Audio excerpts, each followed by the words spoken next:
Hi friends, இன்றைக்கி என்ன வீடியோன்னு பார்த்தீங்கன்னா, இன்றைக்கி வந்து மாவழி அமாவாசை. ஸோ இதுக்கு வந்து பார்த்திங்கன்னா, நம்ம இறந்தவங்களுக்காக வந்து இன்றைக்கி துணியெல்லாம் எடுத்து வச்சு வடை பாயசம்லாம் செஞ்சு அவங்களுக்காக இன்றைக்கி வந்து நம்ம சாமி கும்பிடணும். ஸோ அதுக்காக தாங்க நான் காலையிலேயே வந்து வீடு வாசல்லாம் நல்லா பெருக்கி துடைச்சிட்டு சமையல் வேலை செய்யலாம்னு சொல்லிட்டு வந்துட்டேன். பால் ஒரு அடுப்பில் காய்ச்சிட்டேன், சாதம் ஆல்ரெடி வடித்து எடுத்துகிட்டு வந்துட்டேன். வடை வந்து பார்த்திங்கன்னா ஆனியன்லாம் போடாத ஆனியனை வாங்கிட்டு வரணும். ஸோ அதனால் பெப்பர் போட்டு வடை சுடலாம் அப்படின்னு சொல்லிட்டு நான் சுட்டு எடுத்துட்டேன் மெது வடை.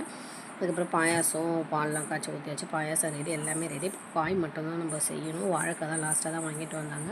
நடுவீட்டில் இலை போடுறது அப்படின்னாலே வந்து வாழைக்காய் தான் செய்யணும், இலையில போடுறது அப்படின்ற மாதிரி சொல்லுவாங்க. ஸோ அதனால் வந்து ஏன் சொல்கிறாங்கன்னு எனக்கு தெரியாது, தெரிஞ்சால் கண்டிப்பாக சொல்லுங்கள்.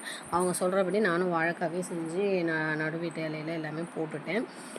ஸோ ஆல்மோஸ்ட் எல்லாமே நான் செஞ்சு முடிச்சாச்சு. அப்புறம் பூஜை ரூமில் பூ இதெல்லாம் போட்டு அலங்காரம்லாம் பண்ணி நல்லபடியாக சாமி கும்பிட்டாச்சு. தேங்க்யூ.